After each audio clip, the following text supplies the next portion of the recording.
Friends, আশা করি সবাই ভালো আছো। আমিও ভালো আছি। এখন বাজে ঘড়িতে 8টা 20। তো দেখো, আজকে রাতের খাবার দাবার নিয়ে চলে এলাম।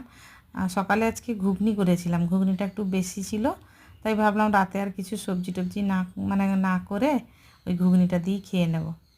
তো দেখো, তার জন্য আমি রুটি বেড়ে নিচ্ছি।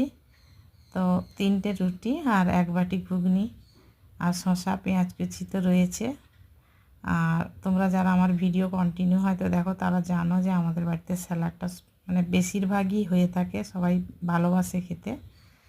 আর লঙ্কা, কাঁচা লঙ্কা তো আছেই। আর আজকে সকালে যে ঘুগনিটা করেছিলাম একেবারে হালকা পাতলা, কাঁচা লঙ্কা পেঁয়াজ কুচি দিয়ে একটু ব্যাস করে নিয়েছি। আর আজকে ডিনারের থালিটা তোমাদের সঙ্গে শেয়ার করলাম। যদি ভালো লাগে অবশ্যই একটা লাইক করে দিও। তো থালিটা আমার রেডি। আর যারা যারা আমার চ্যানেলটা এখনও সাবস্ক্রাইব করোনি, প্লিজ সাবস্ক্রাইব করে দিও। সবাই খুব ভালো থেকো।